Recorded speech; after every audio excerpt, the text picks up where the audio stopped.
하나님은 진정한 왕은 누구이시기를 바라신다 그랬어요? 하나님이시기를 바라시. 하나님은 이상 국가를 이루시고 싶어 하셨다 그랬어요. 그러나 그 꿈이 이루어지지 않았어요. 그러나 그 속에서도 하나님은 실패하지 아니하시고 새순과 같이 솟아나는 다윗을 통해서 이 나라의 진정한 인간 왕이 있다면 그는 대리 통치자여야 된다. 그래서 다윗 왕조의 성격을 나타내 보여주셨어요. 사무엘 상하가 끝났어요.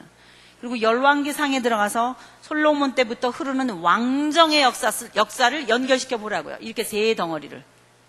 왕정의 역사를 생각해 보니까 제대로 된 왕정을 하고 있는 다윗과 같은 왕이 있어요? 없어요? 제대로 없어요. 이런 속에 하나님께서 보내주신 사람들이 누구냐? 예언자들이다 이 말이에요. 말씀으로 간섭하시는 거예요. 말씀으로.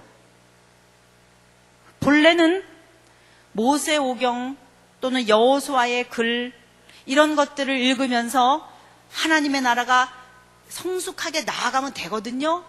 근데 제대로 그 일을 감당하지 못해요. 그때 하나님이 또 다른 하나님의 사람들을 보내주시는데 그 사람들이 여기서는 누구라고 나타나는 거예요? 예언자로 나타나는데 예언자 중에 기술 선지자로 하나님이 보내주신 사람이 이때 누구라고요? 요엘과 오바댜, 그 다음에 아모스, 호세아, 요나 이 말. 그러면 쭉 창출, 민수, 삿삼, 왕까지 여기까지 오면서 하나님은 창세기 12장에서 출발할 때 이 나라의 비전이 있었습니다. 12장 끝절에 보면은 너로 인하여 뭐예요? 뭐가 복을 받는다 그랬어요? 모든 민족들이 하나님께로 돌아오는 복을 받을 것이다.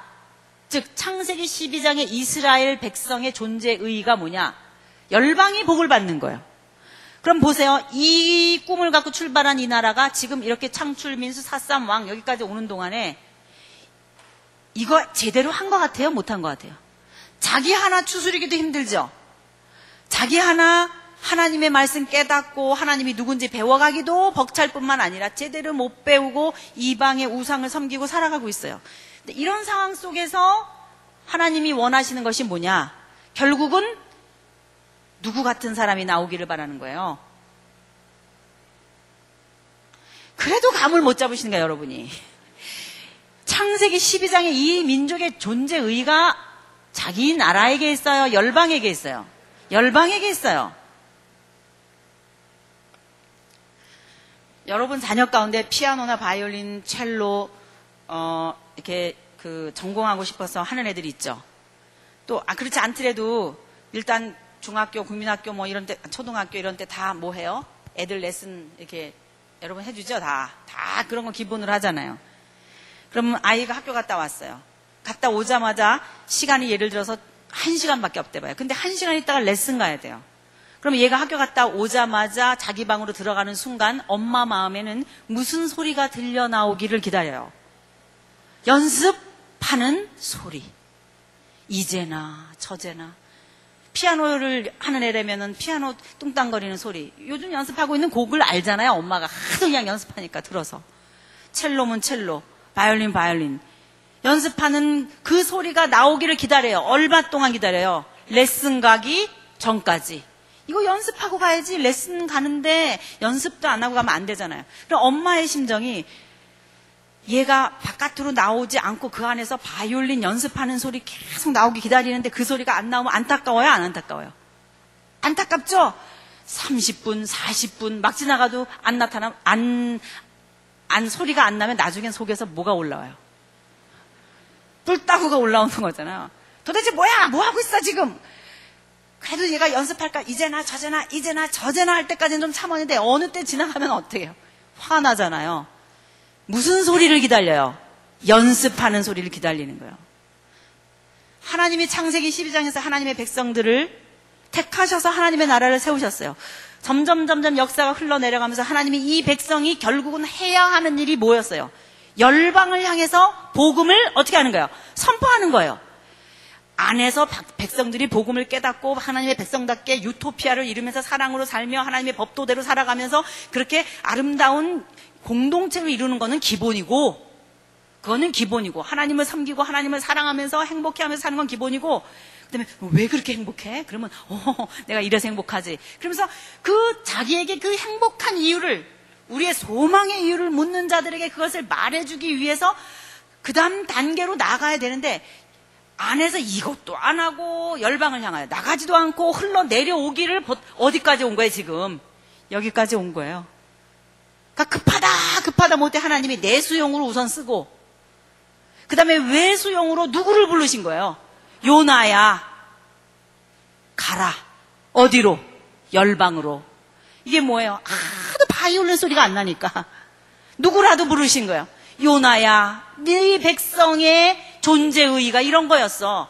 마치 나오미의 가정, 룻기라고 하는 그 나오미의 가정의 스토리를 통해서 결국은 어느 공동체의 모양을 샘플로 보여주고 있었어요. 당시 사사시대의 이스라엘이라고 하는 나라의 정황을 샘플로 보여준 것처럼 요나라고 하는 선지자 이야기를 통해서 당시 열왕기 상하의 상황 속에 이스라엘 민족의 존재의와, 그럼에도 불구하고 이스라엘 민족의 상황 속에서 하나님이 본래 원하셨던 일이 무엇인지를 요나라고 하는 사람의 생애를 통해서 그림자처럼 샘플로 상징적으로 보여주는 것이 요나라는 예언서다 이 말이에요. 지금 이 나라가 열방을 향하여 나가기는커녕 열방이 들어와서 나라를 말아먹고 있으려고 하는 이런 상황이에요. 이런 상황 속에 하나님의 안타까움이 누구를 통해서 나타나요? 요나를 통해서 나타나요. 그걸 증명하는 게 뭔 줄 알아요? 요나의 행선지예요. 요나 보고 어디로 가라 그러셨어요? 니느웨. 니느웨 그러면 어느 강변에 자리 잡고 있는 도시 수도예요? 티그리스강. 우리 맨 처음 했죠. 티그리스강과 유프라테스 강이 메소포타미아 문명의 발상지예요. 첫 바벨이라고 하는 국가의 수도가 어디예요? 니느웨예요. 하나님의 나라는 창세기 12장에서 출발합니다. 그러나 세상 나라는 창세기 11장에서 멈추죠. 세상 나라는 결국 바벨이라는 사건을 통해서 드러난 이 바벨탑 사건과 같은 거대 세력, 제국주의의 꿈을 안고 갈 것이다. 그 첫 대표로 메소포타미아에 있었던 바벨이라는 나라였다 그랬잖아요. 그 바벨이라고 하는 세상 문명, 하나님을 왕으로 인정하지 않고 흘러가는 공동체인 세상 나라 국가에 힘 있는 자가 왕이 되어서 가고 있는데, 그곳의 중심 도시의 상징적인 이름이 어디라는 거예요? 니느웨예요. 요나 보고 어디로 가라 그런 거예요? 니느웨로 가라 그런 거예요. 니느웨로 가라 그랬는데 요나가 어떻게 해요? 내가 뭐 때문에 저 이방 백성에 갑니까? 이게 뭘 말해주고 있는 거예요? 이스라엘 백성의 온도계를 말해주는 거예요. 영적인 실력을 말해주는 거예요. 근데 우리가 뭐 때문에 이방에 가가지고 저 사람들 구원 얻게 하냐고. 그게 누구의 상태예요? 이스라엘 백성의 국민의 온도계다 이 말이에요. 국민성에 대표해서 요나를 통해서 보여주는 거예요. 그래서 가라 그랬는데 결국은 가요? 안 가요. 그러고서는 어떻게 해서든지 안 가려고 그러다가 결국은 꾀를 써가지고 어디로 갔어요? 스페인으로 갔어요. 저쪽으로. 니느웨, 아니 달시스, 스페인 쪽으로 갔어요. 그럴 스페인 쪽으로 가려고 하는 배를 타고 가다가 그만 무슨 일이 일어난 거예요? 그런 일이 일어나는 거예요. 그래서 다시 하나님이 끌어다가 다시 어디로, 고래 큰 물고기 뱃속에까지 들어갔다가 그걸 또 토에 쳐내서 겨우 칵 하고 토해서 가놓은 곳이 어딘 거예요? 니느웨예요. 그러니까 이게 자율적으로 하는 것 같아요. 하나님이 그냥 발길로 차서 그냥 겨우 해가지고 안 하겠다는 거 끌고 가가지고 그나마 가서 칵 엎드러진 데가 어디였어요? 거기 가서도 알았습니다 그런 게 아니라 회개했다 그러면서도 여러분 하나님이 음성을 이렇게 회개하고 여러분 하나님께로 돌아오십시오. 막 아수르 사람에게 막 말했잖아요. 정말 하나님이 특별한 은총을 베풀어 주셔서 회개하는 역사가 일어나고 막 그랬으면 아멘 할렐루야, 하나님 이것이 우리 민족의 존재 의였습니다. 열방을 향해야 되는데 하나님 이걸 몰랐군요. 하나님 역사해 주시는데, 그리고 막 감사하며 찬송과 영광과 경배를 돌리고 자기가 일어난 일을 얼른 막 정리해가지고 빨리 자기 나라로 돌아가가지고 선교 보고 해야 되거든요. 사도 바울처럼 예루살렘 종교회의라든지 선교 보고 해야 되거든요. 근데 그것도 안 하고 뭐 하는 거예요? 다 회개하고 그러니까 뭐 하는 거예요? 해가지고 무슨 나무죠? 박농쿨.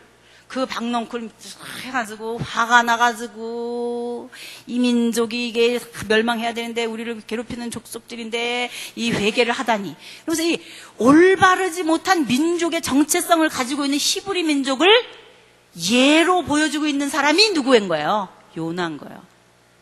예수님이 그러셨잖아요. 너희가 나보러 기적을 보여주라 그러는데 내가 너희에게 보여줄 이적은, 표적은 뭐밖에 없다 그래요? 요나의 표적밖에 없다 그래요. 그것이 뭐예요? 예수님의 사역이라는 거예요. 열방을 향해서 온 우주 만물 가운데, 온 세상에 퍼져 있는 사람 가운데에 하나님만 왕이시라는 사실을 선포하는 요나의 표적밖에는 너희에게 보일 것이 없다. 이 음란한 백성들아, 내가 얼마나 예루살렘 사람들아 너희들을 닭을 병아리를 날개 아래 품으려고 예루살렘을 중심으로 해서 얼마나 내가 일을 하려고 했는지 알겠느냐. 여러분, 오죽하면 예수님이요 나중에 그 감람산 강설을 하실 때 울으셨겠어요. 이 창출민수 삿사망의 역사를 쭉 생각해 보시라고. 예수님이 왕으로 오셔서 이제 열방을 향해서 이 백성이 해야 할 일들 감당하게 해야 되는데 그거 못하고 이제까지 오고 있는 이 백성들을 볼 때에 예수님이 오죽하면 속에서부터 그 깊은 가슴 속에 파묻혀 있던 뭐라 그럴까, 저는 그 서름 같아요. 제가 이런 표현을 해서 어떨지 모르겠지만 그 하나님의 백성을 삼으시고 이제까지 왔는데 하나님의 백성이 제대로 그 하나님의 마음을 알아서 그걸 해내지 못할 때 그 가슴속 깊은 데서 남이 모르게 우는 그 가슴속에서 솟아오르는 그 응어리진 그 아픔의 울음. 여러분, 우리가 어떤 문제가 있어서 울을 때 우리 애가 내가 소리도 못 내고 울을 때 그 애가 그 마음 알아요? 도대체 왜 그러는지 잘 모르는 거 있잖아요. 우리 하나님 앞에 나와서 기도할 때 그 속에서 막 솟아나오는 그 울음, 자녀들이 모를 수 있거든요. 그 엄마로서, 아빠로서만 느낄 수 있는 그 아픔, 이런 것들이 어른이기 때문에 오는 그 서름, 그런 거 있거든요. 왜 그런지는 모르지만 제자들이. 하여튼 예수님이 그때 우셨다 이거예요. 예루살렘을 보시고 오신 거거든요.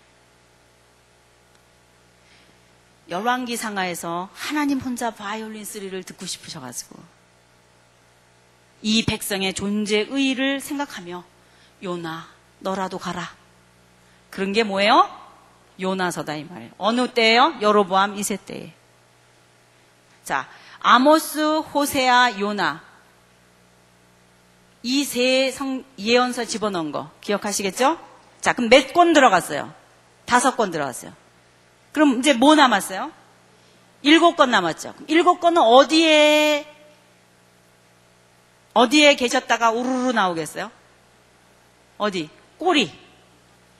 이 북방 이스라엘에서는 더 이상 선지자가 안 나타나요. 남방 유다, 이 북방 이스라엘이 멸망하고 나서 밑으로 이렇게 내려와 보니까 이때 어느 왕이라 그랬어요? 히스기야라 그랬어요. 이 히스기야 왕 때 주로 제일 많이 활동했던 선지자가 누구라는 거예요? 이사야예요. 그리고 그 이후 그 다음 중요한 꼬리 부분에 나타나는 역사를 장식하는 첫 왕이 누구냐면 요시야예요. 누구예요? 요시야. 이 요시야 임금 때로부터 여호아하스, 여호야김, 여호야긴, 그 다음에 누구라 그랬어요? 시드기야. 이렇게 마지막 왕에 이르르는 쭉 이어지는 요시야 이후의 왕의 역사 속에 나타나는 선지자가 있었는데 그 선지자가 누구예요? 그 선지자가 예레미야. 예레미야야. 그러면 우리는 지금 몸통 부분까지는 스토리도 연결했고 예언서도 집어넣었죠. 그렇죠? 해바라기 그림도 넣어놨으니까 아하방 얘기고 그런 건가 보다. 그렇게 우선 백그라운드 생각하고 그때에 나타나는 선지자가 아모스, 호세아, 요나인데 여로보암 때이고 이거는 그 앞에 BC 9세기 선지자 요엘과 오바다 하나 집어넣어라 그랬잖아요. 그러면 이제는 어느 부분이 남은 거예요? 이 꼬리 부분이 남은 거예요. 꼬리 부분에 어떤 이야기가 연결되느냐 이거를 모르면 여러분이 이해가 안 되는 거예요. 그러니까 꼬리 부분에 우선 히스토리를 알아야 되고 그 히스토리 속에 어떻게 이사야와 에레미야가 활동하는지만 알면 열왕기가 점령되는 거예요. 그러면 이 뒤 꼬리 부분을 알기 위해서는 뭘 해야 되느냐? 이거를 해야 돼요. 자, 여러분 그 가지고 있는 뒤에 그 역사 연대표 있죠? 뒤에 쭉 성경 역사와 세계 역사 대조표. 예? 이거 대조표. 그 대조표를 여러분 열어보시는데 가로로 보면 잘못 보는 거예요. 어떻게 봐야 돼요? 이렇게 세로로 보세요. 이렇게 이것처럼 세로로 보십시오.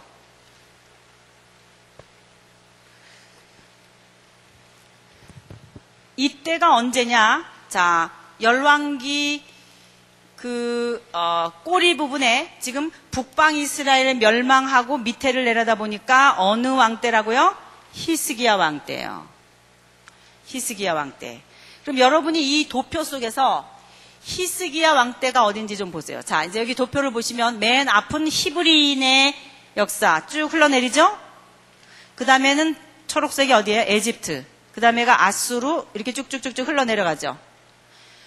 그런데 첫 번째 있는 히브리 민족의 역사 쭉 흘러가다 보면 사울, 다윗, 솔로몬, 분열 왕국 때 갖고 여로보암, 바하사, 오므리 왕조, 아합 쭉 이렇게 흘러내려오다 맨 끝에 호세아 보이죠? 호세아 때 누구에게 멸망했어요? 아수르. 화살표가 아수르에 꺾어져 들어가는 거 보이죠? 아수르로 꺾어져 들어갔어요. 그러니까 북방 이스라엘의 역사는 역사 속에서 이제 없어진 거예요. 안 나타나잖아요. 한 줄기 내려오는 거는 유다의 혈통을 타고만 흘러내리잖아요. 이렇게 밑으로 계속 가잖아요. 신약까지 간단 말이에요. 근데 남방 유다의 역사가 호세아 역사, 그러니까 북방 이스라엘의 아수르 멸망 이후 보면은 어느 왕 이름이 나와요? BC 700년 이렇게 써있는 옆에 보면 이름이 있죠. 뭐라고 돼 있어요? 히스기야. 써있죠? 그러니까 열왕기 하에서 17장 북방이 망하고 나서 밑에를 내려다보면 누구 왕이 있다고요? 히스기야 왕. 그러면 이때 히스기야 왕쯤 이때로부터 시작해갖고 므낫세 뭐 이렇게 쭉 지나오면서 그 다음에 요시야가 나오잖아요. 요시야 나오고 여호야긴, 시드기야.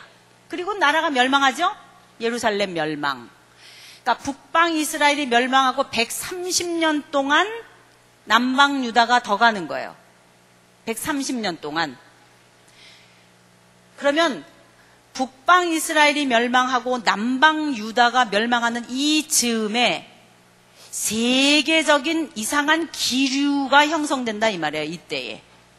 자, 이 위를 쭉 보세요. 이 위를 보면 다 그냥 자기 혼자 쭉쭉쭉쭉 내려오잖아요. 다른 민족들 관계해요, 안 해요? 별로 관계 안 하고 자기네 내에서 뭐 이렇게 분열되기도 하고 뭐 이러면서도 내려와요. 근데 이쯤 오면은 무슨 일이 일어나요? 지도를 보니까. 왠지 정복 역사가 일어나가지고 조금 복잡해진 양상이 보이죠? 그럼 이때가 언제냐? 즉 남방 유다가 멸망하고 북방 이스라엘이 멸망하는 요 100년 어간에 어떤 일이 생겼느냐? 요거를 이해하는 것이 꼬리 부분을 이해하는